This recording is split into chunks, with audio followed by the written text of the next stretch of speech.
திமுக மதிமுக தொகுதி பங்கீடு ஒப்பந்தம் இன்று கையெழுத்தாகிறது. திமுக கூட்டணியில் மதிமுகவிற்கு ஒரு மக்களவை தொகுதி ஒதுக்கீடு செய்யப்பட்டுள்ளதாக தகவல் வெளியாகியிருக்கிறது.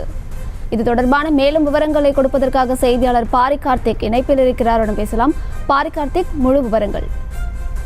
வணக்கம். இன்றைய தினம் திமுக மற்றும் மதிமுக இடையிலான ஒப்பந்தம் கையெழுத்தாகிறது. வருகிற 2024 நாடாளுமன்ற தேர்தல் தொகுதி ஒப்பந்தம் ஏற்கனவே திமுக சார்பில் IUML, கொங்குநாடு மக்கள் கட்சி, இந்திய கம்யூனிஸ்ட், மார்க்சிஸ்ட் கம்யூனிஸ்ட் என கட்சிகள் முடிவடைந்த நிலையில் இன்று 5வது கட்சியாக மதிமுகவுடனான ஒப்பந்தம் கையெழுத்தாகிறது.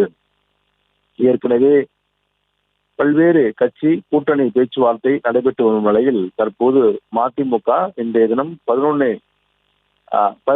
மணிக்கு இன்றைய தினம் ஒப்பந்தம் கையெழுத்தாகிறது. அதற்காக தமிழ்நாடு முதலமைச்சரும் திமுகவுடைய தலைவருமான திரு மு.க. ஸ்டாலின் அவர்கள் அறிவாலயம் வர இருக்கிறார். அதே போல மதிமுகவுடைய பொதுச்செயலாளர் வைகோ அவர்களும் அறிவாலயம் வர இருக்கிறார். இருவரும் இந்த ஒப்பந்தத்தில் கையெழுத்திடுகிறார்கள். இதன் அடிப்படையிலே மதிமுகவிற்கு ஒரு மக்களவை தொகுதி ஒதுக்கப்பட்டிருக்கிறது.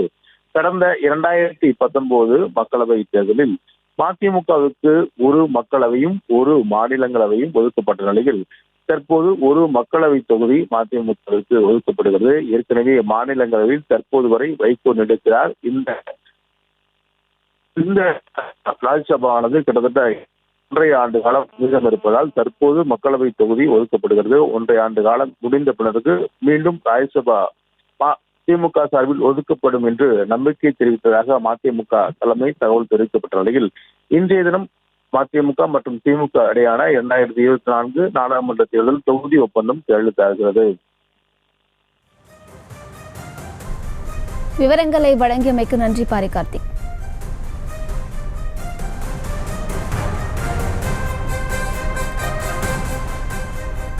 தேர்தலுக்கு பிறகு மதிமுகவுக்கு ஒரு மாநிலங்களவை தொகுதி ஒதுக்கப்பட உள்ளதாக தகவல் வெளியாகியிருக்கிறது.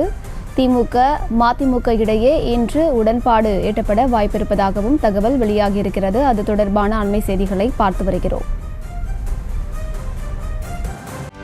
செய்திகளை உடனுக்குடனும் துல்லியமாகவும் தெரிந்து கொள்ள சப்ஸ்கிரைப் பண்ணுங்க.